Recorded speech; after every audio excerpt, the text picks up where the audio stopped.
I never imagined that one day I'd be telling this story. Just a few years ago, I truly believed I was living the kind of life most people only dream about. I had a husband I loved with all my heart, two amazing children, a thriving business, a beautiful home, and the comforting certainty that our future was secure. Back then, I thought the hardest part of our journey was already behind us. I honestly believed that if two people could build a life from absolutely nothing and turn it into real success, nothing could ever tear them apart. I couldn't have been more wrong. Because sometimes life's greatest trials don't begin when you're struggling to climb the mountain. They begin the moment you think you've finally reached the top. My name is Emily, and this is the story of how the man I loved more than my own life decided to take everything from me. Not just our money, not just our home, not just the business we'd spent years building side by side. He tried to take the things that mattered most, my children, my future, and even my belief in myself. What I didn't know then was that the hardest fight of my life was only just beginning. When I first met Daniel, we were completely ordinary people. We didn't come from wealthy families. We didn't have powerful connections or money waiting for us in the bank. We rented a tiny apartment, counted every dollar we spent, and dreamed about a future that felt almost impossible to reach. Maybe that's why we connected so quickly. It wasn't money or grand promises that brought us together. It was the fact that we both wanted something bigger. We both believed that if we worked hard enough, one day we'd build a life we could be proud of. And we worked harder than I ever thought possible. Sometimes I look back and realize the early years of our relationship weren't filled with candlelit dinners or spontaneous vacations. They were filled with laptops, spreadsheets, contracts, late-night brainstorming sessions, and endless conversations about the future we hoped to create. We'd come home long after dark, sleep for a few hours, then get up and do it all over again. There were plenty of moments when giving up seemed like the easier choice. Clients backed out, money ran short, plans fell apart. There were days when it felt like everything we were doing was leading nowhere. But every single time, we'd remind each other why we started. We'll get through this. And somehow, we always did. That faith in each other kept us moving forward. I truly believed every success we achieved belonged to both of us. Every milestone felt like a shared victory. I'll never forget the day we landed our first major client. I cried, not because we were finally making real money, but because it finally felt like every sleepless night had meant something. For the first time, I believed life was about to get easier. I thought the difficult years were finally over. I had no idea they were only preparing me for what was coming next. As the years passed, the business grew faster than we ever imagined. We opened our first office, then we hired employees. Soon, we were working with major companies we'd once only dreamed of approaching. Our income grew. New opportunities kept appearing. One by one, the dreams that had once seemed impossible became our reality. Eventually, we bought the kind of house we never would have dared walk into during an open house years earlier, because we were convinced people like us could never afford a place like that. I still remember stepping through the front door for the very first time. I looked around and thought, this is what happiness looks like. Then our children came into our lives, and suddenly everything felt complete. The house was filled with laughter, toys scattered across the floor, sleepless nights, and countless little moments no amount of money could ever buy. For the first time, my priorities began to shift. I spent less time at work because I wanted to be there for every milestone. I wanted to hear their first words, watch them take their first steps, be there for every birthday, every bedtime story, every ordinary day that would one day become a precious memory. It felt like the right decision. After all, I trusted my husband completely. I never believed he could betray me. Or our family. That's when things began to change. At first, I barely noticed. Daniel started staying late at work more often. Then came the unexpected business trips. Eventually, he stopped talking about his day altogether. Our evening conversations grew shorter, until some nights there weren't any at all. I told myself he was simply exhausted. The business was growing. The pressure was increasing. Of course he was working longer hours. Looking back now, I can see the warning signs had been there long before I was willing to admit it. Sometimes an entire life doesn't fall apart all at once.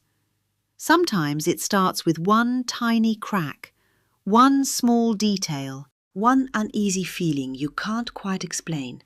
At the time, I had no idea I was about to discover a truth that would divide my life into two parts forever, before and after. What scared me most wasn't even the affair.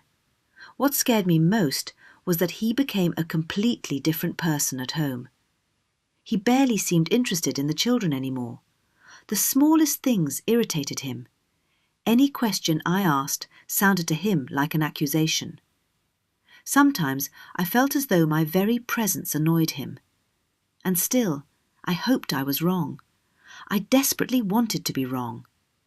Maybe that's why I kept putting off the moment when I would finally force myself to learn the truth.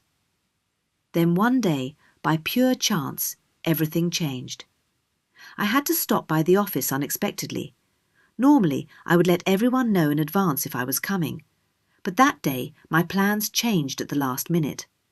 I needed to sign a few documents, so I decided to do it in person. The moment I walked into the building, something felt off. The employees looked tense. Some avoided eye contact. Others suddenly seemed very busy with their work. At the time, I didn't understand why the atmosphere felt so strange. Then, a few minutes later, I saw something I will never forget. My entire world stopped. Every doubt I'd been carrying vanished in a single second. It was as if my intuition had been trying to warn me all along. I could no longer tell myself that everything was just a coincidence. The man I had built my life around, the man I had trusted completely, was not the person I thought he was. At first, I believed surviving the betrayal would be the hardest part. I was wrong. The real nightmare was only beginning. That night, I barely slept. I replayed the past few months over and over in my head, trying to figure out when everything had started falling apart. I searched for my own mistakes. I asked myself whether I could have done something differently. I think that's what most people do after they've been betrayed. We blame ourselves first, because accepting the truth hurts too much. A few days later, I realized I couldn't keep pretending nothing had happened. I had to make a decision. I assumed there would be one painful conversation, followed by a divorce. Terrifying, yes, but understandable. I never imagined that the affair was only the first step in a carefully prepared plan. Looking back now, I can see that everything had been arranged long before I discovered the truth. While I was focused on the children and convinced our family was still strong, Daniel was quietly taking full control of the business. Documents were being signed without my involvement. Important decisions were made before I even knew they existed. At the time, I didn't question any of it because I trusted my husband completely. It felt natural that each of us handled different parts of our shared life. Only later did I realize that the trust I once believed was our greatest strength had slowly become my greatest weakness. and I still had no idea that I was about to lose almost everything. The business I had helped build from the beginning, the money I had worked for over many years, and worst of all, I was about to discover that he intended to take my children too. When I finally accepted that I could no longer live as though nothing was happening, I decided to end the marriage. At the time, I thought the worst was already behind me. Yes, I was heartbroken. Yes, I felt betrayed. But I still believed that two adults who had spent years building a life together and who shared children would be able to separate with some degree of dignity and respect. I couldn't have been more wrong. Almost as soon as it became clear that our marriage was over, I met someone I had never seen before. He wasn't the man I'd dreamed about the future with. He wasn't the man who had promised to stand by my side no matter what. The person standing in front of me was a complete stranger. Someone willing to do whatever it took to leave me with absolutely nothing. It started with threats. Not the kind that involve shouting or slammed doors. The worst kind. The ones delivered in a calm, steady voice. The kind that sound even more terrifying because they're spoken so quietly. He made it perfectly clear that if I tried to fight him, I would lose everything. The business, the house, the children. At first, I convinced myself he was only trying to intimidate me. It didn't take long to realize he meant every word. Almost immediately, strange things started happening. My access to the company's accounts was suddenly revoked. Then I discovered I could no longer use several bank accounts I'd always believed belonged to both of us. After that, documents I had always been able to access simply disappeared. The deeper I dug, the more obvious it became that none of this had happened overnight. While I'd been trusting my husband and believing we were building a future together, he'd been quietly putting a system in place that gave him complete control over everything we had created. But that wasn't even the worst part. One day, I realized he was trying to paint me as an unfit mother. Even now, it's difficult to talk about that period of my life. Everything happened so fast that I barely had time to process what was happening. People who had once called me a devoted mother suddenly looked at me differently. That's when I realized this wasn't just a divorce, it was a calculated campaign against me, and the stakes couldn't have been higher. Every new day brought another battle. I was searching for lawyers, gathering evidence, protecting my reputation, and trying to stay strong for my children, all at the same time. They didn't understand what was happening. They only knew something was terribly wrong. They saw their mom crying late at night. They watched the life they'd always known slowly fall apart before their eyes. Looking back, I think my children were the only reason I didn't give up. Whenever I felt like I had nothing left, I'd look at them and remember why I had to keep fighting. Not for the business, not for the money, not even for my pride. I had to fight for them. Meanwhile, the divorce became more vicious with every passing week. Nearly every court hearing and every meeting with attorneys felt like another attempt to take something else away from me. Sometimes it seemed as though winning wasn't even the goal. The goal was to break me completely, to push me so far that I would eventually give up on my own. The hardest day of all came when I had to walk out of the house we'd built for our family. I remember every detail of that morning. The silence, the family photos still hanging on the walls, the coffee mug sitting on the kitchen counter where we'd shared countless breakfasts together, my children's drawings still taped to the refrigerator. Everything looked exactly the same, but I knew it was no longer my home. When the front door closed behind me, it felt like the door had closed on my entire life. I had almost nothing left. No home, no business, no sense of security, and worst of all, I could no longer see my children every single day. That was the darkest chapter of my life. I barely recognized myself anymore. Every morning began with the same crushing feeling of hopelessness. Some days I'd wake up and for a few brief seconds forget that my life had fallen apart. Then reality would come crashing back, every single time. And yet, it was at my lowest point that something happened. Something none of us expected. My attorney asked me to go back to the very beginning of our business. Not just the last few years. Everything. Every contract, every email, every conversation, every project we'd ever worked on together. At the time, I couldn't understand why it mattered. I honestly believed it was too late to change anything. But that's when details began to surface. Details no one had paid attention to before. Old emails, our original business plans, contracts with my signature, archived files, conversations with our very first clients. The more evidence we uncovered, the clearer it became that the real story of our company was nothing like the version my ex-husband had been telling. For the first time in months, I didn't feel fear. I felt hope. It was small, fragile, barely there, but it was enough. Enough to make me believe that maybe my story wasn't over after all. I still had no idea how many battles were waiting for me, but for the first time in a long time, I stopped seeing myself as a victim. We weren't just defending ourselves anymore, we were fighting for the truth. And that fight was about to change everything. As we pieced together every document, every email, and every forgotten record, something inside me began to change. For the first time in a very long while, I realized that the truth still mattered.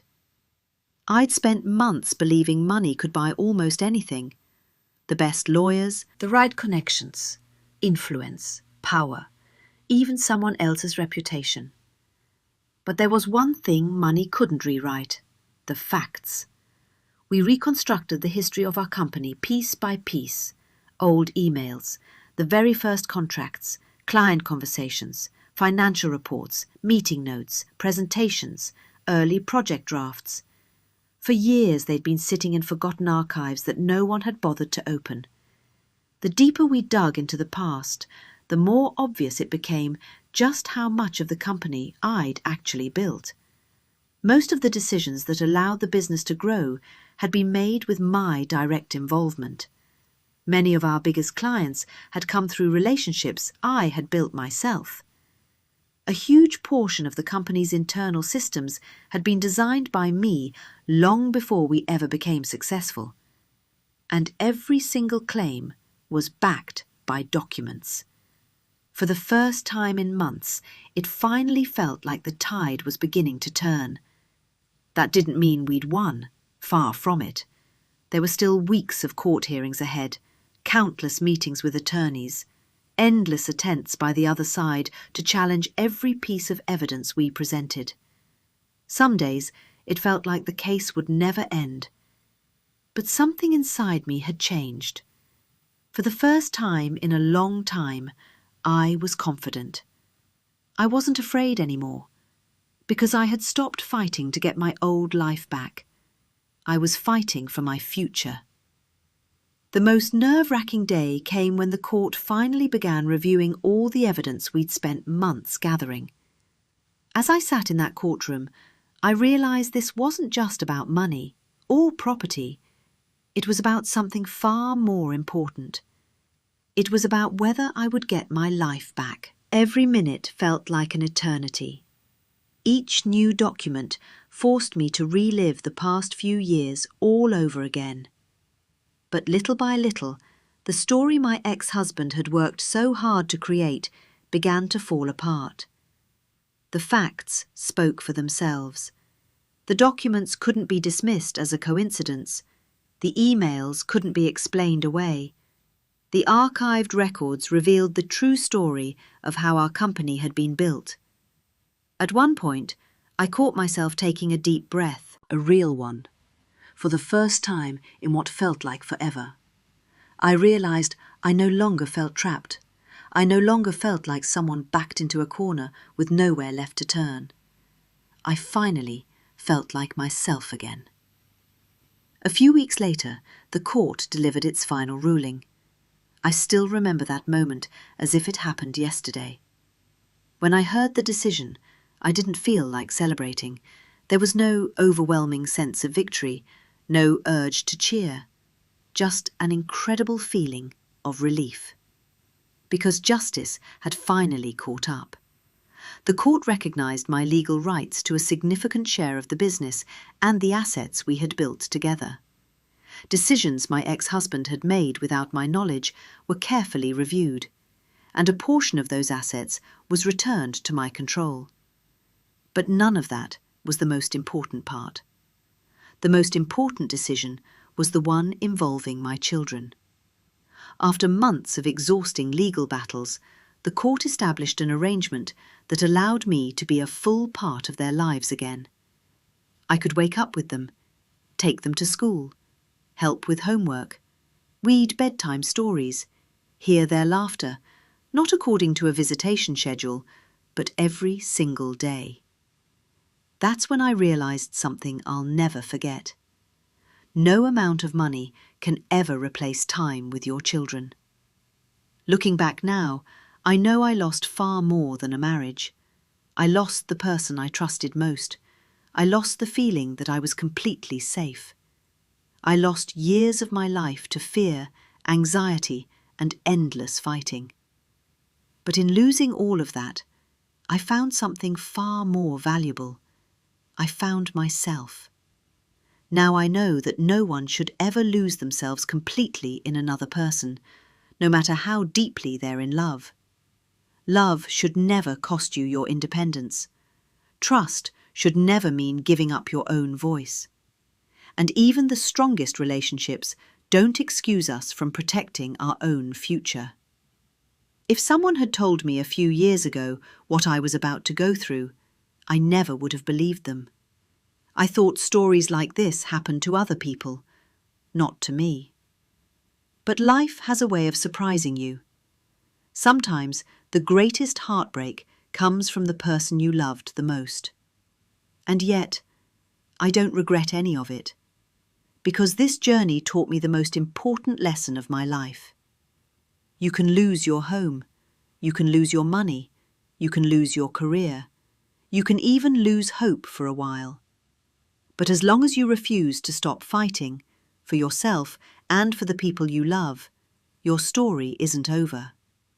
Today, I'm building a new life, a completely different one.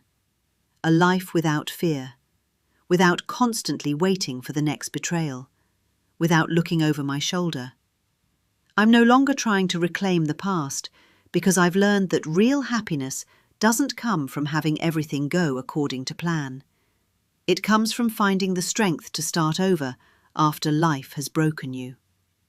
If my story helps even one person recognize the warning signs sooner, or believe in themselves when no one else does, or find the strength to keep fighting when giving up seems easier, then everything I went through was worth it.